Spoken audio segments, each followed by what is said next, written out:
आईना जो भविष्य दिखाता है, हर आईना सिर्फ अक्स नहीं दिखाता। कुछ आईने आने वाला वक्त भी बता देते हैं, मगर कीमत लेकर। स्थान कोलकाता। मुख्य पात्र वेदिका, 25 वर्षीय पुरातत्व शोधकर्ता। कहानी की शुरुआत। वेदिका को पुरानी चीजों का शौक था। एक दिन उसे एक जर्जर हवेली के तहखाने से पुराना धूल भरा आईना मिला। आईना साधारण नहीं था। उसका फ्रेम चांदी का था और बीच में एक अजीब सी धुंध दिखती थी। एक कोने पर उकेरा हुआ था, सत्य दिखाऊंगा, पर सह पाओ तो देखो।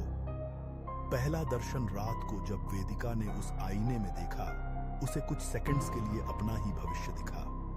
वो एक सुनसान सड़क पर खड़ी थी, खून से लथपथ, और पास में उसकी टूटी हुई घड़ी पड़ी थी। वो घबरा गई, लेकिन अगले दिन वही घड़ी रास्ते में गिरती मिली, बिल्कुल वैसी ही।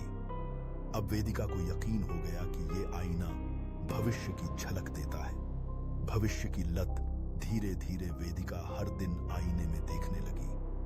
कभी नौकरी का प्रमोशन, कभी प्यार में धोखा, कभी दोस्तों की सच्चाई, सब कुछ पहले से दिखता। लेकिन एक रात उसने देखा, वो अपने ही कमरे में खड़ी थी और पीछे कोई काला साया धीरे धीरे पास आ रहा था। फिर सब काला हो गया।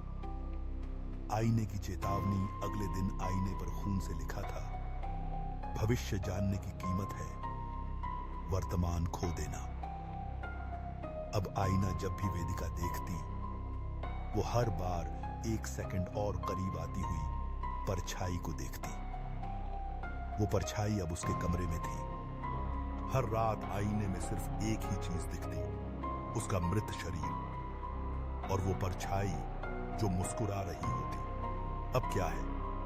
लोग कहते हैं वेदिका गायब हो गई, लेकिन उसका कमरा अब भी बंद है और आईना वहीं रखा है।